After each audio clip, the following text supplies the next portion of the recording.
పారిశ్రామిక రంగంలో టాప్ ర్యాంకులు వస్తే ఏం జరగాలి? పారిశ్రామికవేత్తలు క్యూ కట్టాలి, పెట్టుబడుల వరద రావాలి, భారీగా పరిశ్రమల స్థాపన జరగాలి, వేలాది ఉద్యోగాలు రావాలి. కానీ ఏపీలో మాత్రం అంతా రివర్స్. ర్యాంకులైతే సాధిస్తుంది కానీ పరిశ్రమలు మాత్రం రావడం లేదు. ఆంధ్రప్రదేశ్లో పారిశ్రామిక తిరోగమనం. ఈఓబీలో నెంబర్ 1 ర్యాంకు. ఆంధ్రప్రదేశ్లో గ్రౌండ్ కాని ఒక్క పరిశ్రమ. విశాఖ భాగస్వామ్య సదస్సుకు భారీ ప్రచారం చేసిన చంద్రబాబు. 328 ఎంఓయూలు, 4.67 లక్షల కోట్ల పెట్టుబడులని హడావుడి. 10 లక్షల ఉద్యోగాలు వచ్చేసినట్టేనని చెప్పిన సీఎం చంద్రబాబు. ఎంఓయూల తర్వాత ఒక్క అడుగు ముందుకు వేయని పారిశ్రామికవేత్తలు. ఈఓబీలో 2 ఏళ్లుగా నెంబర్ 1 ర్యాంక్ అని సీఎం గొప్పలు.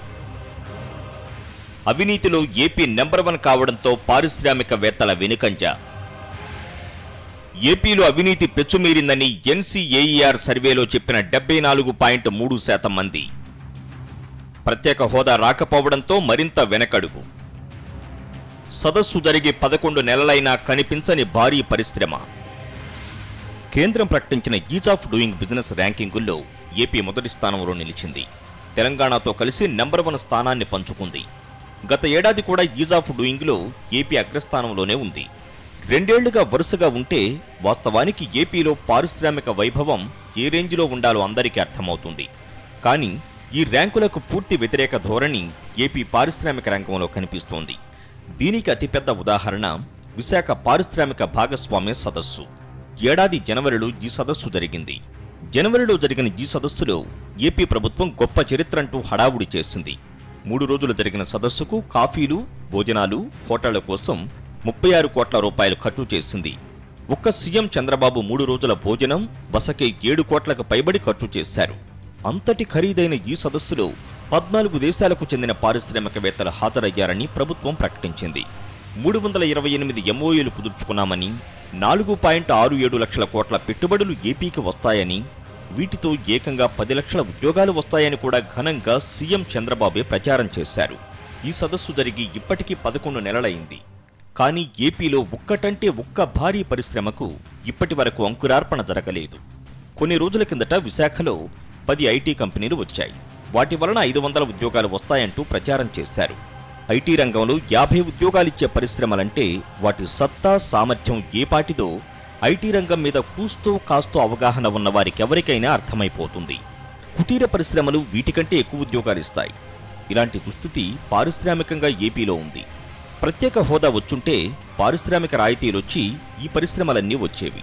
సీఎం చంద్రబాబు రాజీపడి సాధించకుండా వదిలేయడంతో పారిశ్రామికవేత్తలెవరూ రావడం లేదు. దీనికంటే తీవ్రమైన అంశం ఏపీ ప్రభుత్వంలోని అవినీతి.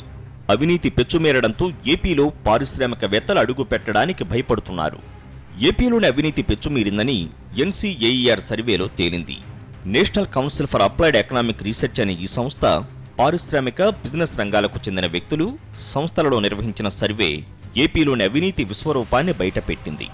దేశంలోని 21 రాష్ట్రాల్లో ఈ సర్వే నిర్వహిస్తే సర్వేలో పాల్గొన్న వారిలో 74.3% మంది ఏపీలో అవినీతి తీవ్రంగా ఉందని అభిప్రాయపడ్డారు.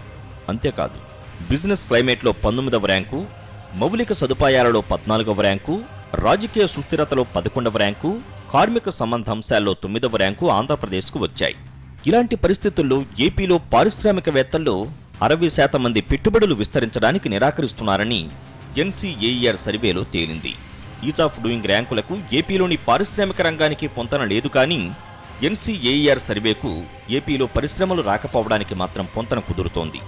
ఎన్ని ర్యాంకులు వచ్చినా చంద్రబాబు ప్రభుత్వం అవినీతి దెబ్బకు పరిశ్రమలు రావడం లేదన్న వాస్తవం మరోసారి రుజువైంది. ఎన్ సతీష్, ప్రిన్సిపల్ కరెస్పాండెంట్, విజయవాడ. ఆంధ్రప్రదేశ్ పరిస్థితి గురించి మాట్లాడుకుందాం. ఆంధ్రప్రదేశ్లో ఈజ్ ఆఫ్ డూయింగ్ బిజినెస్ 2వ సంవత్సరం వరుసగా మొదటి స్థానాన్ని సంపాదించింది ఆంధ్రప్రదేశ్ రాష్ట్రం. అక్కడ రాజధాని లేదు. ఎంతో కాలంగా అత్యంత అభివృద్ధి సాధించిన రాజధాని కలిగిన హైదరాబాద్ కాకుండా ఆంధ్రప్రదేశ్ మొదటి స్థానంలో ఉంది. ఈసారి కూడా ఆంధ్రప్రదేశ్ మొదటి స్థానంలో ఉంది. తెలంగాణ 1-2 పాయింట్లతో 2వ స్థానంలో ఉన్నట్టున్నది. హైదరాబాద్ ఇప్పటికే చాలా అంటే వ్యాపార పరంగా పారిశ్రామిక పరంగా స్థిరపడిపోయిన నగరం. ఇట్లాంటి నగరం లేని ఆంధ్రప్రదేశ్ మొదటి ర్యాంకులో ఎట్లా ఉంది అనేది చాలామంది ఆశ్చర్యం వ్యక్తం చేస్తున్నారు. ఈస్ ఆఫ్ డూయింగ్ బిజినెస్కి ఇతర సంస్థలు ఇస్తున్న సర్వేలకు ఎటువంటి సంబంధం లేకుండా పోతున్నది. ప్రాక్టికల్గా చూసినప్పుడు పరిశ్రమలు కూడా రావడం లేదు. ముందు పాపారావు గారితో మాట్లాడదాం. పాపారావు గారు చెప్పండి, ఒకటి పారిశ్రామికవేత్తలు ఏం కోరుకుంటారు? నిజానికి ఒక సర్వేలో ఈ ఎన్సిఏఆర్ అనే సంస్థ చేసిన సర్వేలో అయితే బిజినెస్ క్లైమేట్లో 19వ ర్యాంకులో ఉంది ఆంధ్రప్రదేశ్. దానికి గత జనవరి మాసంలో విశాఖపట్నంలో ఆంధ్రప్రదేశ్ ప్రభుత్వం నిర్వహించిన ఒక సమిట్ చూసినాం మనం. వారి విశాఖ పారిశ్రామిక భాగస్వామ్య సదస్సు, పార్ట్నర్షిప్ సమిట్. దానిలో ఎన్ని కోట్లు ఖర్చు అయింది, ఒక ముఖ్యమంత్రి గారి 2 రోజుల భోజనానికి, వారి వసతికి, వారి దీనికి ఎన్ని ఖర్చు అయింది, ఎన్ని కోట్లు ఖర్చు అయింది అంత చెప్పినారు. కానీ ఆ తర్వాత ఏం పరిశ్రమలు వచ్చినట్లేవు. పారిశ్రామికవేత్తలు ఏం కోరుకుంటారు ఇప్పుడున్న పరిస్థితుల్లో? రాష్ట్రం విడిపోయిన తర్వాత, ఆంధ్రప్రదేశ్ రాజధాని లేకుండా వెళ్ళిపోయిన తర్వాత ఆంధ్రప్రదేశ్కి రావడానికి పారిశ్రామికవేత్తలు ఏం కోరుకుంటారు? ప్రధానంగా ఉండే ఏంటంటే ఈ రాష్ట్రంలో రాజకీయ స్థిరత్వం ఉండాలనేది, కొత్తగా ఏర్పడే రాష్ట్రంలో రాజకీయ స్థిరత్వం ఉండాలనేది. దాని విషయాన్ని చూసుకునేటట్లయితే ఈరోజు రాజకీయ స్థిరత్వం లేదనేది స్పష్టంగా అక్కడ వచ్చిన ర్యాంకుల్లో కనపడుతుంది మనకు. ఆ ర్యాంకుల్లో 11వ ర్యాంకో 14వ ర్యాంకు ఉంది రాజకీయ స్థిరత్వానికి సంబంధించి 21 రాష్ట్రాల్లో. కాబట్టి అది లేదు. ఎందుకు లేదంటే కేవలం కారణం ఒకటే, రకరకాలైనటువంటి వాగ్దానాలు చేసిన తర్వాత ఎన్నికల్లో వాటి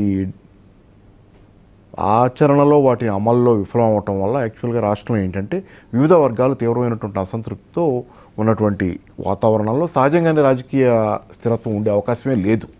అన్ని వర్గాలు అసంతృప్తితో ఉన్నాయి. ఎందుకంటే ఎన్నికల్లో వాగ్దానం, రుణమాఫీ ఇట్లాంటివి చాలా ఉన్నాయి. అది మొత్తం ఒక తీవ్రమైనటువంటి అసంతృప్తి బబుల్లాగా ఉంది అక్కడ. తర్వాత రెండోది ఏంటంటే అన్నిటికీ మించి ఇప్పుడు స్పెషల్ స్టేటస్ గురించి కూడా చూసుకునేటట్లయితే, అది స్పెషల్ స్టేటస్ విషయంలో మరి అది ఎందుకలా అంటే రకరకాల మాటలు మార్చడం టీవీల్లోనే మనం చూస్తున్నాం. అప్పుడేం మాట్లాడారు, ఇప్పుడేం మాట్లాడారని వరుసగా వేస్తున్నారు. గతంలో ఏం మాట్లాడారు, ఇప్పుడేం మాట్లాడుతున్నారు. సంజీవన్ అని ఒకసారి ఇది సంజీవన్ కాదని ఒకసారి, ఇంకోసారి అని. సరే, కాబట్టి ఇవన్నీ తీవ్రమైనటువంటి అసంతృప్తిని, ఆగ్రహం ప్రజల్లో ఉన్నప్పుడు సహజంగానే రాజకీయ అసంతృప్తి అనేది ఉంటుంది ప్రజల్లో. అందుకని పొలిటికల్ స్టెబిలిటీ లేదు. రెండోది అవినీతి గురించి కూడా ఈ సర్వేలో ఏంటంటే national council for applied economic research survey ఇదే అది కొత్తగా వేరే ర్యాంకులు ఇచ్చింది. ఆ ర్యాంకుల ప్రకారం ఏంటంటే ఈజ్ ఆఫ్ డూయింగ్ బిజినెస్తో పాటు ఈ ర్యాంకులు కూడా 2 రోజుల తర్వాత వచ్చినాయి నిన్న. ఈ ర్యాంకులు ఏం చెబుతున్నాయి, అవినీతి తీవ్రంగా ఉంది. పైగా ఎంతమంది అంటే పార్లమెంట్లో మనం 2/3 మెజారిటీ అంటామే, అట్లా 75%, ఆల్మోస్ట్ 74.3% వ్యాపారవేత్తలు సర్వే ఎవరైతే చేశారో వాళ్ళంతా అందరి అభిప్రాయం ఏంటంటే ఇక్కడ రాష్ట్రంలో అవినీతి చాలా డీప్ రూటెడ్గా, అంటే వేళ్ళూనుకుపోయి ఉంది, చాలా తీవ్రంగా ఉందని ఆ స్థాయిలో అవినీతి గురించి రాజకీయ వ్యాపారవేత్తలు మాట్లాడుతున్నప్పుడు వాళ్ళు ఎట్టి పరిస్థితుల్లో అక్కడ రావడానికి, గుంజుకోవటం అనే వాతావరణం ఉన్నప్పుడు అవినీతితో రావడానికి ఎట్టి పరిస్థితులు ఇష్టపడరు. అందుకే 60% వ్యాపారవేత్తలు 5 సంవత్సరాల దాకా వ్యాపార విస్తరణ గురించి ఆలోచించమన్నారు. అంటే 5 సంవత్సరాలు అంటే దీని అర్థం ఏంటి, ఈ గవర్నమెంట్ పోతేనో లేకపోతే ఈ గవర్నమెంట్ ఉండాలంటే అది మారితేనో. అంటే పాపారావు గారు, with due respects to all political parties and the governments in various states and it centre, రాజకీయాల్లో అవినీతి లేకుండా, రాజకీయాల్లో స్థిరత్వం ఉండి ఉన్న రాష్ట్రాలు ఎన్నున్నాయి ఈ దేశంలో. కేంద్రం కానీ, దేశంలో ఉన్న రాష్ట్రాల్లో కానీ ఇక్కడ అవినీతి అనేది సర్వాంతర్యం అయిపోయింది కదా ఇప్పుడు. అంటే మీకు అవినీతి అనేది అవినీతి లేకుండా అసలు మన ప్రజాస్వామ్యం ఉందా ఇవాళ? లేదు. అవినీతిని మనం మామూలుగా ఉందానే అంటే ఇప్పుడు పారిశ్రామికవేత్తలు ఒక ప్రాగ్మాటిక్ దగ్గర రావడానికి వెనకాడతారంటే అవినీతి లేనిది ఎక్కడ అనే ప్రశ్న వస్తున్నది. కాదు, అది ప్రాగ్మాటిక్ గా వాస్తవం. కానీ ఏంటంటే థియరిటికల్ గా మేము ప్యూరిటీ కోరుకునేటప్పుడు పర్ఫెక్షన్ ఒక ఐడియల్ అనేది ఉండాలి. కాబట్టి అవినీతి ఉండకూడదు అనేది ఖచ్చితంగా దాన్ని టార్గెట్ గా చేసుకుని గోల్ గా చేసుకోవాలి. అయితే ఏంటంటే అక్కడ నేను చెప్పేది ఆ గోల్ ఒకటిను, ఇప్పుడు అవినీతి ఉండకూడదు, అవినీతి ఉందనేది ఒకటి, అవినీతే ఉంది అనేది 75% అవినీతి ఎంత డీప్ రూటెడ్ గా వేళ్ళూనుకుని ఉందని, వేళ్ళూనుకుని పోయి లోతుగా ఉందని అది అంత తీవ్ర స్థాయిలో ఉందని మాట్లాడుతున్నప్పుడు అసలు ఎంత అసంతృప్తి ఉండాలి, ఎంత ఆందోళన వాళ్ళల్లో, రోజువారీ నిరంతర దినగండం 100 ఏళ్ల ఆయుష్గా ఎవడొచ్చి ఏమడుగుతాడు అనేది. తర్వాత రెండోది ఏంటి, అది కాదు, ఆ 74.3% వేళ్ళూనుకుని ఉందని. ఒక 17.1% ఏమంటున్నారు, అవినీతి అంత లేదులేండి కానీ మోడరేట్గా ఉంది, అంటే యావరేజ్గా ఉందని.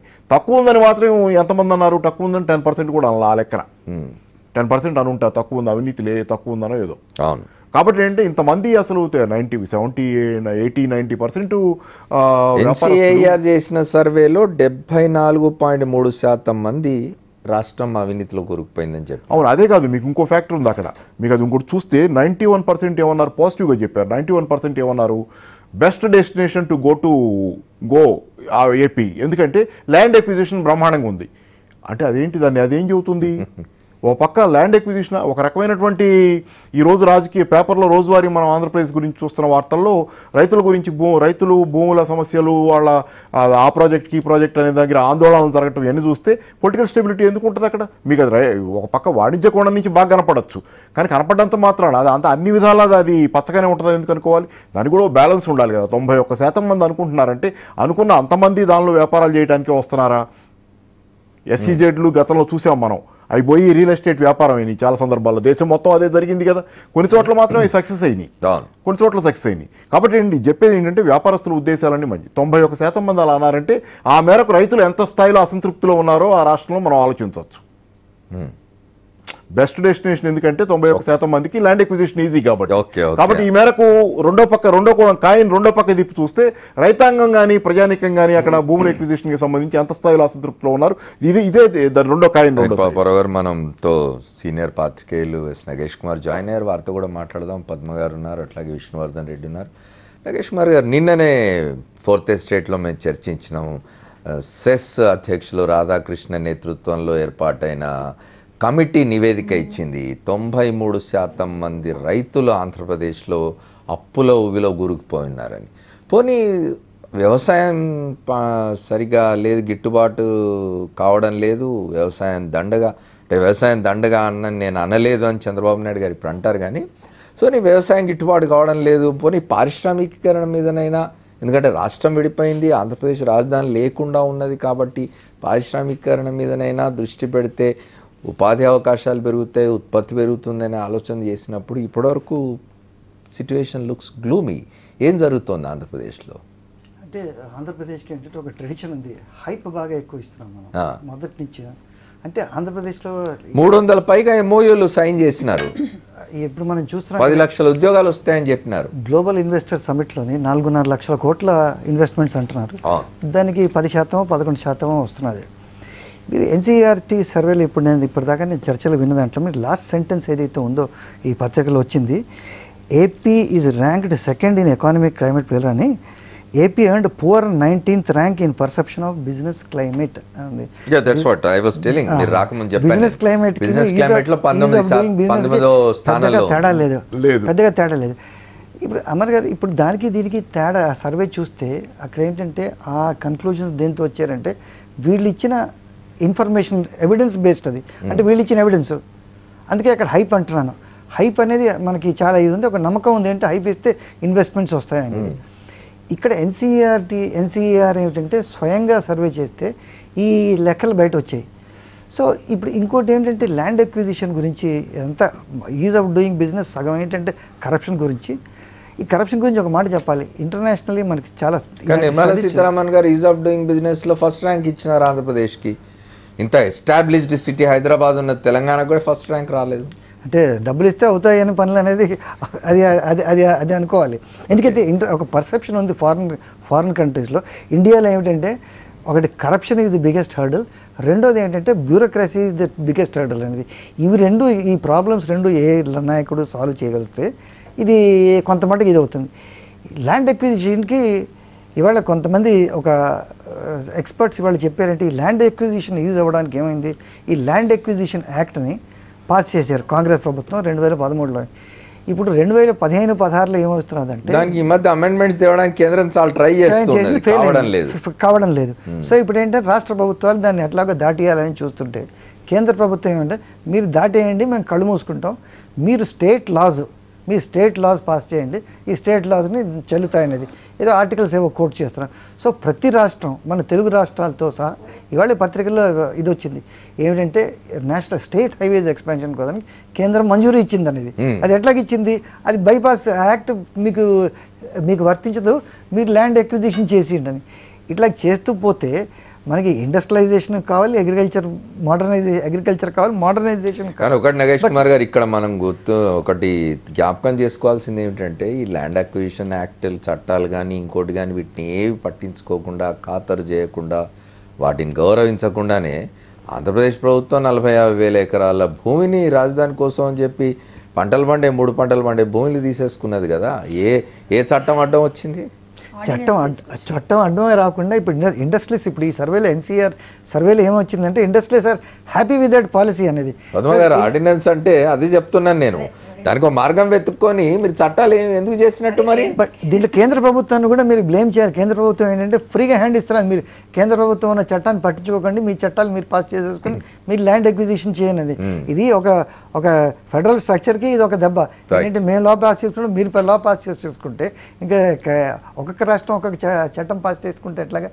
కేంద్ర ప్రభుత్వానికి విభిన్నంగా అన్యాయం అయ్యేవాళ్ళు రైతులను. ఏంటి మరి పరిశ్రమల పరిస్థితి ఆంధ్రప్రదేశ్లో?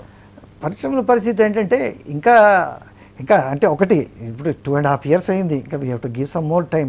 ఇది కొత్త రాష్ట్రం, కొత్త ఇది. అయితే ఆంధ్రప్రదేశ్కి ఏంటంటే ఒక స్ట్రాంగ్ ఇన్ఫ్రాస్ట్రక్చర్ ఉంది. స్ట్రాంగ్ ఇన్ఫ్రాస్ట్రక్చర్ ఏంటంటే ఒక రైల్స్ ఇన్ఫ్రాస్ట్రక్చర్ చాలా స్ట్రాంగ్గా ఉంది తెలంగాణతో కంపేర్ చేస్తే.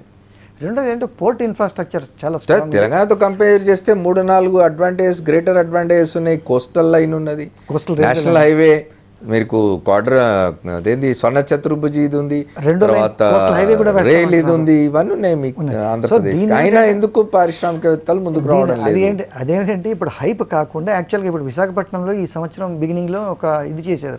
అవును, ఏది ఒక సమ్మిట్ చేశారు, పార్ట్నర్షిప్ సమ్మిట్. మరి దాన్ని ప్రెస్ కోసానికి అది హైప్ కాకుండా అది గ్రౌండ్ లెవెల్లో ఎంత మటుకు జరిగింది అనేది ఎప్పటికప్పుడు ప్రతి 3 నెలలకు 4 నెలలకు ఏమిటంటే ఇన్వెస్ట్మెంట్స్ వచ్చి ఏమిటంటే ఫెసిలిటీస్ క్రియేట్ చేసామని చెప్తే ఇలాంటి రిపోర్ట్స్ రావు. సో అదేంటంటే దాంట్లో ట్రాన్స్పరెన్సీ లేకుండా ఊరికే హైప్ ఇస్తామంటే ఇప్పుడు కేంద్రం కూడా ఇక్కడ చూడండి ఎట్లా చేసిందో. కేంద్రం ఏంటంటే వరల్డ్ బ్యాంక్ రిపోర్ట్నేమో బాగా పొగిడింది, ఏంటంటే తిట్టింది. ఏంటి మా 131st ర్యాంక్ నుంచి 130 ర్యాంకే వస్తున్నారు. ఇక్కడ మళ్ళీ ఈ స్టడీ ఎవరు? ఎన్సీఆర్ ఏమిటి? It's an instrument of the government of India. మరి దీనికి కేంద్రం కూడా సమాధానం చెప్పాలి. ఆ వరల్డ్ బ్యాంక్లో మీరు ఎందుకు అలాగ మాట్లాడుతున్నారు, ఇక్కడ అలాగ మాట్లాడుతున్నారు? దిస్ ఇస్ ఆల్సో ఇప్పుడు నేను లాస్ట్ సెంటెన్స్ చదివిన ఈ రిపోర్ట్లోని ఏంటంటే AP earned 4th 19th rank in perception of business climate. It is all about ease of doing business. మరి అక్కడేమో మీరు వరల్డ్ బ్యాంక్తో department of industrial promotion and policy అక్కడ వాళ్ళతో చేశారు, ఇక్కడేమో మీ ఎన్సీఆర్. ఈ రెండు విరుద్ధంగా ఉన్న కేంద్ర ప్రభుత్వంలో ఎవరైతే మంత్రి ఉన్న సంబంధిత బీజేపీ నాయకులను అడుగుదాం మనం, అడగాలి. అది ఈ రెండు ఎందుకు రైట్. మనం పద్మ గారితో విష్ణువర్ధన్ రెడ్డి గారితో కూడా మాట్లాడడం, ఒక షార్ట్ బ్రేక్ తీసుకుని వద్దాం.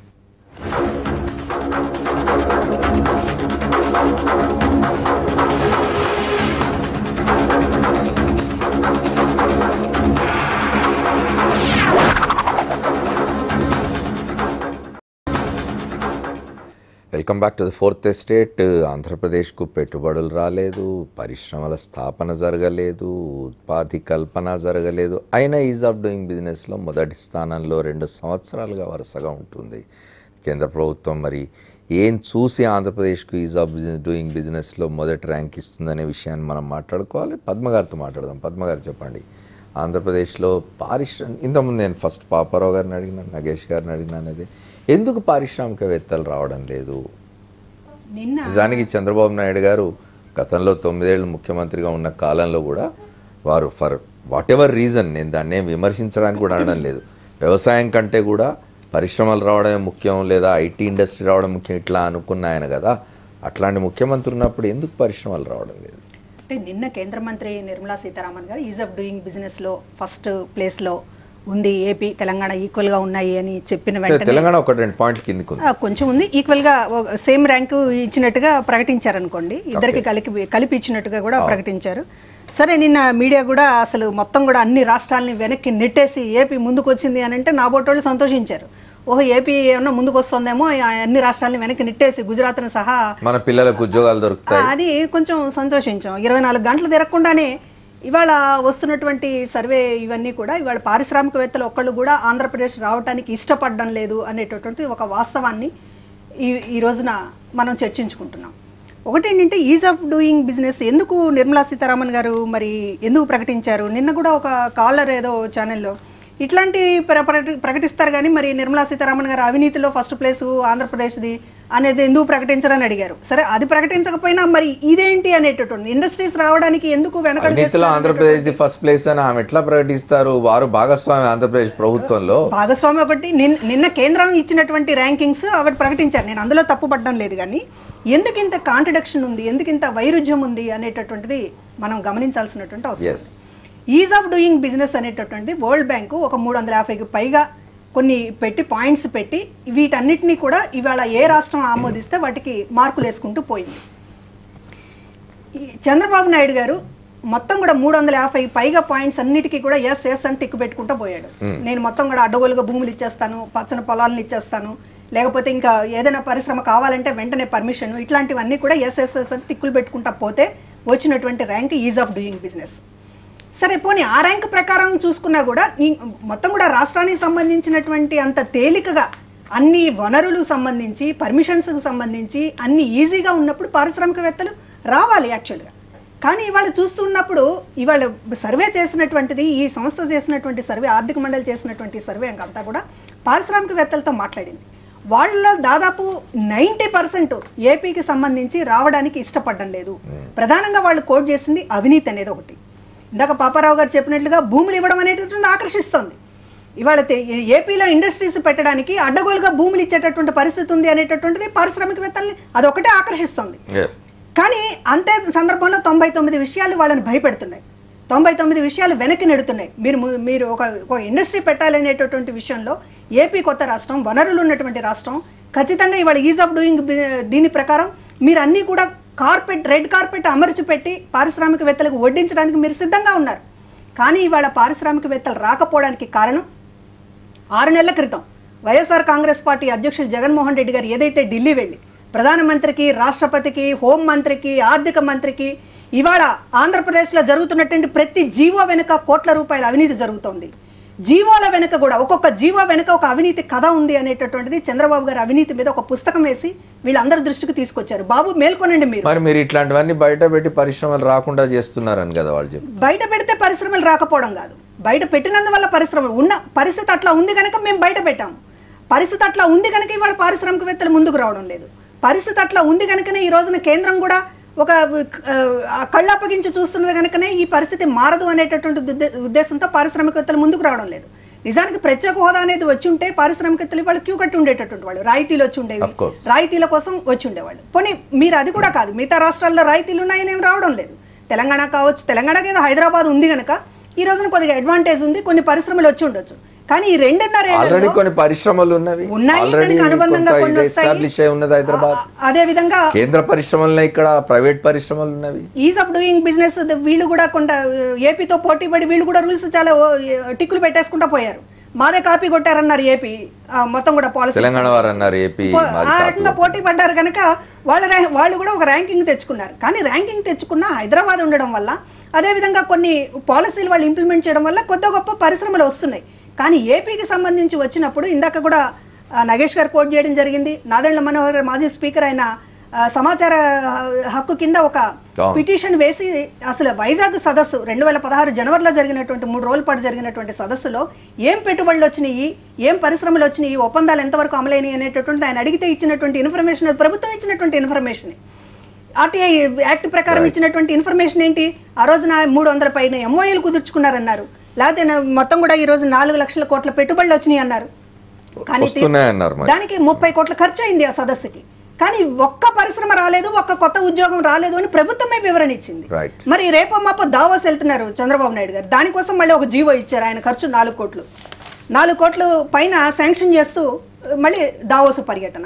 ఎంత కూడా ఏదండి వరల్డ్ ఎకనామిక్ ఫోరంకి ఇవాళ ఇవన్నీ కూడా విశాఖ సదస్సు కావచ్చు, లేకపోతే ఈయన పర్యటనలు కావచ్చు, స్పెషల్ ఫ్లైట్ల ఖర్చులు కావచ్చు, ఇవన్నీ కూడా బూడిదలో పోసిన పన్నీర్ అవుతున్నాయి. ₹1 పెట్టుబడి పెట్టడానికి కూడా పారిశ్రామికవేత్త ముందుకు రావడం లేదు. ఇది వాస్తవం అయినప్పుడు ఈ వాస్తవాన్ని అధిగమించడానికి ఏం ప్రయత్నం చేయాలనేది ఆలోచించాల్సినటువంటి అవసరం. మనం బీజేపీ నాయకులు విష్ణువర్ధన్ రెడ్డితో కూడా మాట్లాడే ముందు ప్రాపర్ గా ఒక మాట చెప్పండి. ఇంతకుముందు పద్మ గారు అన్నారు టిక్కులు పెట్టుకుంటూ పోయారు అని చెప్పి. అంటే ఈజ్ ఆఫ్ డూయింగ్ బిజినెస్ కు ర్యాంకులు ఇవ్వడం అనేది వాళ్ళు పెట్టే టిక్కులను బట్టి నిర్ణయిస్తారా, లేక అందులో ఏం టక్కు టమారాలని అనేది చూస్తారా అసలు ఏమన్నా? అంటే అదే నాకు అర్థమైనంతలో ఏంటంటే, ఇది నేను క్వాలిటీ సర్కిల్స్ చూశాను. దానిలో ఇండస్ట్రీలో జరిగే క్వాలిటీ సర్కిల్స్ అని ఉంటాయి కదా, దానిలో వర్క్ ఎలా జరుగుతుంది, క్వాలిటీ ఇండస్ట్రీ క్వాలిటీ స్టాండర్డ్స్ గురించి ISO సర్టిఫికేషన్స్ ఇస్తారు కదా, that is mostly lot of paper work. Last paper work అన్ని ఆర్డర్లీ సిస్టమేటిక్గా పద్ధతిగా పేపర్ వర్క్ అంతా చేస్తే అంత పర్ఫెక్ట్ మెటిక్యులస్గా ఉంటే ఆ ర్యాంకింగ్ అది ఇస్తారు. ఇది ఐఎస్ఓలో ఇంకో సర్టిఫికేషన్ ఇస్తారు, క్వాలిటీ సర్టిఫికేషన్. అలాగే ఈ వర్క్లో కూడా వరల్డ్ బ్యాంక్ ఇచ్చినా లేకపోతే నిన్న గవర్నమెంట్ చేసిన వీటన్నిటిలో ప్రధానంగా కనపడుతుంది ఏంటంటే this lot of paper work. అందుకే మీకు ఎన్సీఏఆర్ ఇప్పుడు national council for applied economic research ఇచ్చిన కొత్త ర్యాంకు అదిను వరల్డ్ బ్యాంక్ది లేకపోతే నిన్న వచ్చిన ఈ rank is of doing business rank plus dip department of investment promotion and policy ఈ అన్ని ర్యాంకులు డైవర్జ్ అవ్వడానికి కారణం ఏంటంటే మోస్ట్ ఆఫ్ ది టైమ్స్ ఈ పేపర్ వర్క్ మిగతా ఉండటం. ఈ national council for applied economic research దానికి సంబంధించినంత వరకు మీరు చూస్తే ఇది ఎవిడెన్స్ బేస్డ్ ఇండెక్స్ అనేది జాతీయ స్థాయి సంస్థలు కదా, అంత వేరియేషన్ వేరియేషన్ కాదు. మీరు అయ్యేమో ఎక్కువ పేపర్ వర్క్ ఉన్నట్టు నాకు అర్థమైనంత ఏంటంటే ఇక్కడ ఎన్సీఏఆర్కి వస్తే అప్లైడ్ ఎకనామిక్ రీసెర్చ్ దీనికి ఈ ర్యాంకులు కొత్తగా ఈ వివాదం ఇది దీనిలో that is more of evidence based index. Okay, evidence based అంటే సాక్ష్యాల ఆధారాలకు అంటే ప్రాక్టికల్ గా ఏం జరుగుతుంది అనేది పేపర్ వర్క్ అంటే మిగతా అన్ని డినై చేయటం కాదు. దాన్ని బట్టి ఆధార సహితంగా ఎవిడెన్స్ బేస్డ్ ఇండెక్స్ చూడండి మీరు దాన్ని న్యూస్ లో కూడా చూస్తే అది ఎవిడెన్స్ బేస్డ్ ఇండెక్స్ అనేది ఉంది. దానిలో ఎన్సీఆర్ అప్లైడ్ దానిలో కూడా చూడండి, దాని ఆర్గనైజేషన్ పేరే national council for applied practicality ఉందనేది. అందుకని ఇక్కడ ఏంటంటే జరుగుతుంది ఎవిడెన్స్ బేస్డ్. వాళ్ళు గ్రాస్ రూట్ లెవెల్లోకి వెళ్ళారు, ఇండస్ట్రియలిస్టుల దగ్గర టేకెన్ ఒపీనియన్స్, ఇది ఒక సర్వే లాంటివి చేశారు. వాటిలాగా కేవలం పేపర్ వర్క్ చేసిన దాని మీద వచ్చినటువంటి రిపోర్ట్ కాదు. They went to grass root level, ఇండస్ట్రియలిస్టుల దగ్గరికి వెళ్ళారు, వాళ్ళ ఒపీనియన్స్ అడిగారు. It is a sort of what you call ఎలక్షన్లో జరిగే మామూలు ఒక సర్వే ఎలక్షన్ రిజల్ట్ తాలూకు ఇది లాంటిది. ఎలక్షన్ ఎలా వస్తుంది. Let us talk to Vishnuvardhan Reddy అండి. విష్ణువర్ధన్ రెడ్డి గారు చెప్పండి, కేంద్ర ప్రభుత్వం ఈజ్ ఆఫ్ డూయింగ్ బిజినెస్లో ఆంధ్రప్రదేశ్కు 2 సంవత్సరాలు వరుసగా మొదటి స్థానం ఇచ్చింది. పరిస్థితి చూస్తే పరిశ్రమలేం రాలేదు, ఉపాధి కల్పించలేదు, పెట్టుబడులు రాలేదు. మరోపక్క వ్యవసాయానికి సంబంధించి సెస్ అధ్యక్షులు రాధాకృష్ణ నేతృత్వంలోని కమిటీ నిన్న మళ్ళీ ఒకసారి చెప్పింది 93% మంది రైతులు అప్పులో కూరుకుపోయి ఉన్నారు, వ్యవసాయం కన్నా కష్టంగా ఉందని చెప్పి. మీ జిల్లా అనంతపురం జిల్లాలోనే భయంకరంగా ఉంది పరిస్థితి. ఇవన్నీ బట్టి కనీసం వ్యవసాయం లేదు. సరే, ప్రకృతి కరుణించడం లేదు, ఆ కారణంగా వర్షాలు లేని కారణంగా నీరు లేని కారణంగా వ్యవసాయం జరగడం లేదు. పరిశ్రమలైనా ఎందుకు ఆకర్షించలేకపోతున్నది ఆంధ్రప్రదేశ్? అమర్ గారు, ముందుగా తెలుగు రాష్ట్రాలు ఏదైతే ఈ BRAP కేంద్ర ప్రభుత్వం ప్రకటించినటువంటి అవార్డుల్లో ఆంధ్రప్రదేశ్ మరియు అదేవిధంగా తెలంగాణకు మొదటి 2 స్థానాలు రావడాన్ని భారతీయ జనతా పార్టీగా లేదా సంబంధించిన ఒక వ్యక్తిగా నేను మనస్ఫూర్తిగా అభినందిస్తున్నా. ఓకే, 100% అభినందిస్తున్నా. మామూలుగా దానికి సంబంధించినటువంటి అంశాల్లో ఏదన్నా ఒకవేళ అనుమానాలు కానీ లేకపోతే ప్రాక్టికాలిటీకి దూరంగా ఉన్నా కానీ ఆ అంశాలు వేరే రకంగా మాట్లాడచ్చు. ఎవరైనా మన ఇంట్లో పరీక్ష రాసి మొదటి తరగతిలో పాస్ అయ్యి లేదా ఫస్ట్ ర్యాంకులో పాస్ అయితే వాడు పక్క దాంట్లో చూసుకొని పరీక్ష రాశాడు, కాపీ కొట్టినా అభినందిద్దామంటారు. కోణాన్ని కొంతమంది చూస్తూ ఉన్నారు. సార్, కాపీ కొట్టినా అభినందిద్దామంటారా? కొంతమంది వేరే కోణాన్ని చూస్తున్నారు. నాకు తెలిసి ఏంటంటే పరీక్ష రాసి మొదటి ర్యాంక్ వచ్చిన వాడిని అభినందించాలనేటువంటిది నా ఉద్దేశం. దాన్ని ఇంకొక పాజిటివ్ అప్రోచ్ అనేటువంటిది మిగతా వాళ్ళకి సంబంధించిన ఉద్దేశం. మరి వాళ్ళ రాష్ట్ర అభివృద్ధి ఆకాంక్షిస్తున్నారా లేకపోతే రాష్ట్ర పరువును భారతదేశం ముందర పెట్టి పరువు తీయాలనుకుంటున్నారనేది ఆ పార్టీలు ఆ పార్టీకి సంబంధించిన ప్రతినిధులు, నేను పేర్లు ఉచ్చరించగానే వాళ్ళు ఆలోచించుకోవాలి.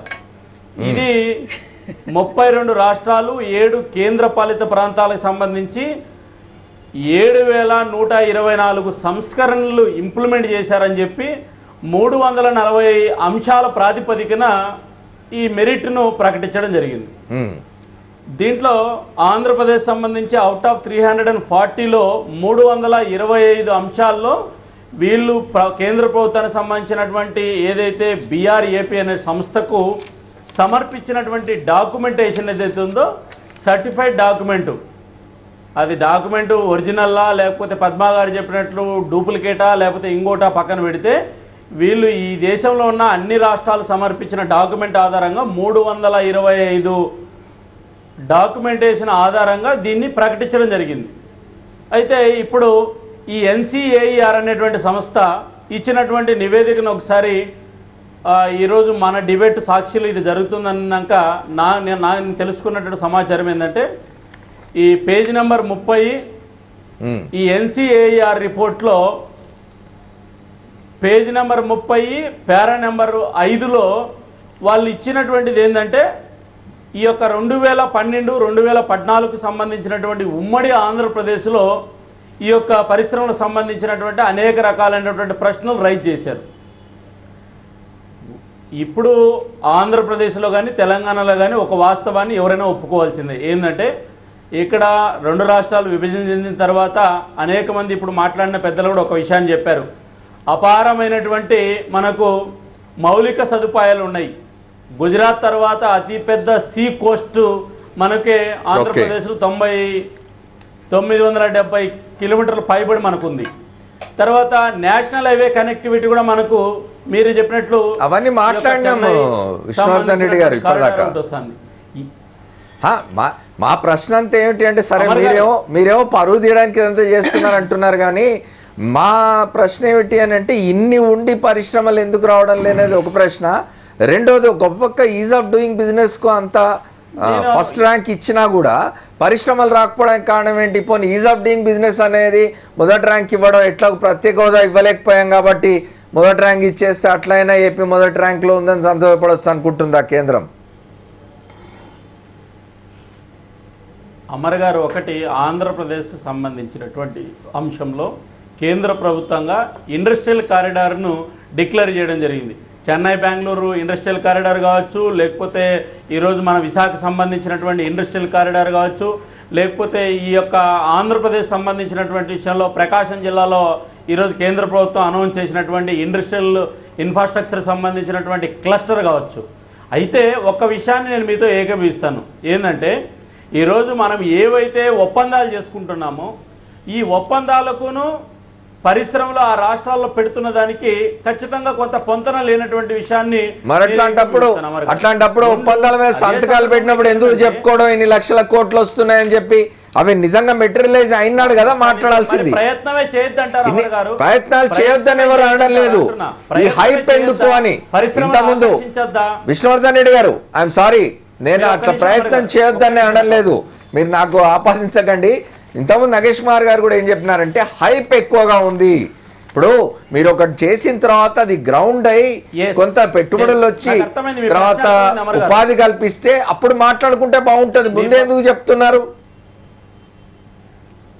అమర్ గారు మీ ప్రశ్న నాకు అర్థమైంది. 100కి 100. నా ఉద్దేశం కూడా ఏంటంటే ఏవైతే ఒప్పందాలు ఆంధ్రప్రదేశ్ ప్రభుత్వం కానీ లేకపోతే తెలంగాణ ప్రభుత్వం కానీ లేదా రాష్ట్ర ప్రభుత్వాలు పరిశ్రమలు ఏ రాష్ట్రానికైనా వర్తిస్తుంది ఒప్పందాలు ఏవైతే చేసుకున్నారో లెక్కలు ఏవైతే చెప్తున్నారో, ఒక్క నిమిషం అమర్ గారు, ఒక్క నిమిషం, ఏవైతే ఒప్పందాలు చేసుకుంటున్నారో ఒప్పందాలకు చేతలకు ప్రాక్టికాలిటీకి ఖచ్చితంగా దూరంగా ఉన్నాయి. కారణం ఏంటంటే ఎక్కడైనా సరే ఏ రాష్ట్రంలో అయినా పారిశ్రామికవేత్తలు రావాలంటే ఆ రాష్ట్ర ప్రభుత్వం ఇచ్చేటువంటి ఈ యొక్క ప్రోత్సాహాలు కానీ ఆ రాష్ట్ర ప్రభుత్వం ఇచ్చేటువంటి యొక్క బిజినెస్ అడ్వాంటేజెస్ కానీ లేదా రాయితీలు కానీ లేకపోతే ఇండస్ట్రియల్ పాలసీ మీద ఆధారపడుతుంది.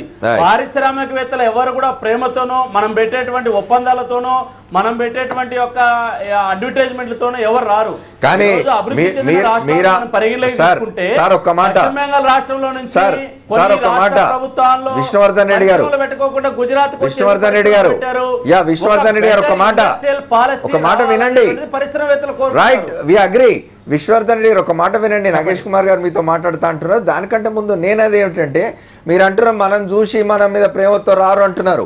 కానీ మీ మిత్రపక్షం మీ మిత్రుడైన చంద్రబాబు నాయుడు గారు చెప్తున్నారు సింగపూర్ వస్తుందంటే నన్ను చూసి వస్తున్నదని చెప్తున్నారు.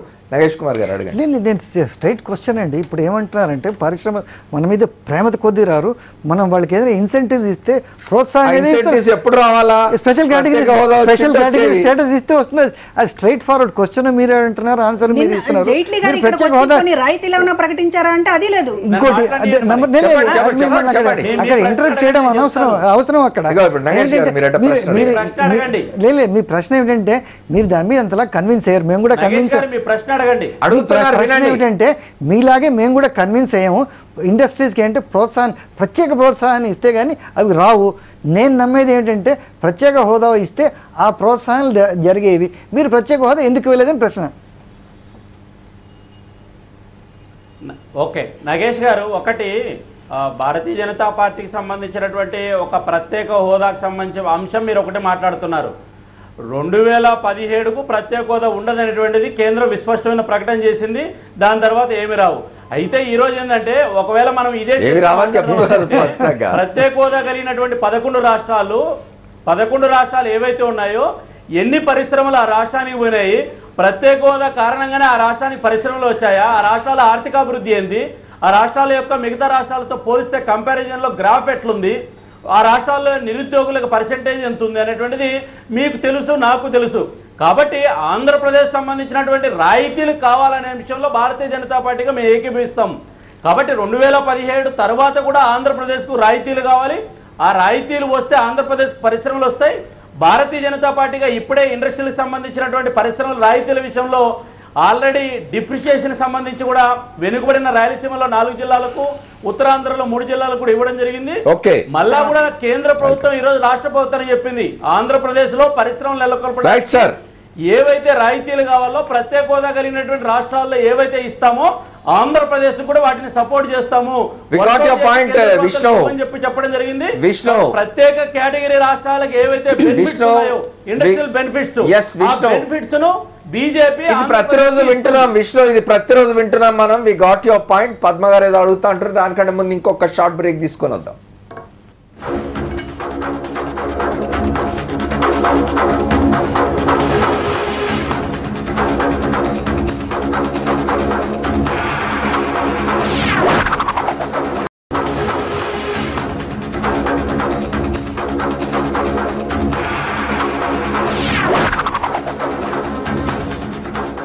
Welcome back to the fourth estate. మనం ఆంధ్రప్రదేశ్లో పరిశ్రమల గురించి మాట్లాడుకుంటున్నాం. పరిశ్రమలు రాకపోవడానికి కారణం ఏంటి?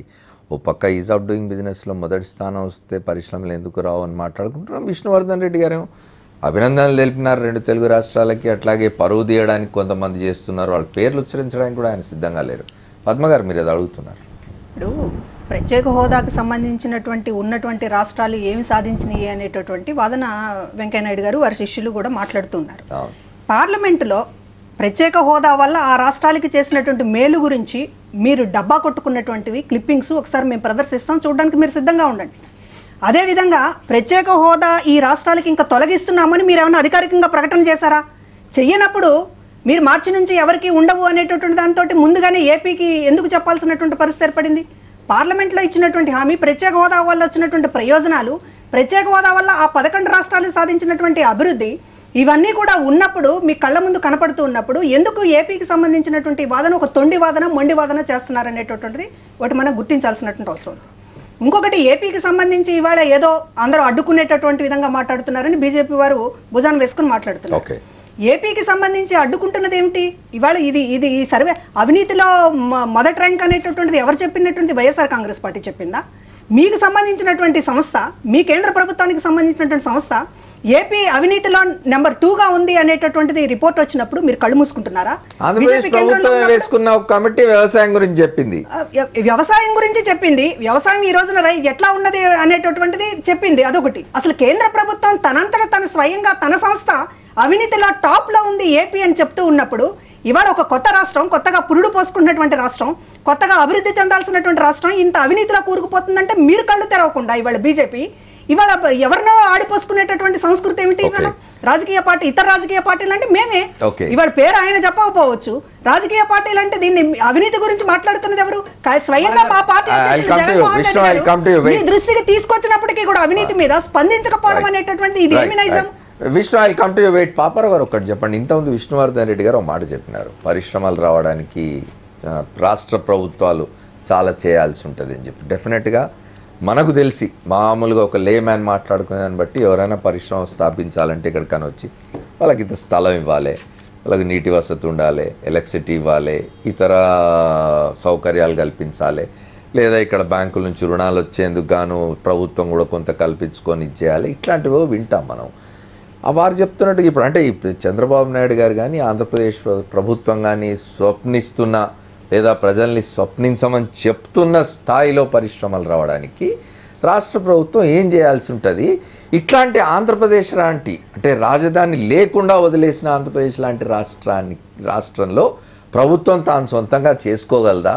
కేంద్ర ప్రభుత్వం ఏమైనా చేయాల్సి ఉంటుందా? విష్ణువర్ధన్ రెడ్డికి ఏం బాధ్యత లేదా?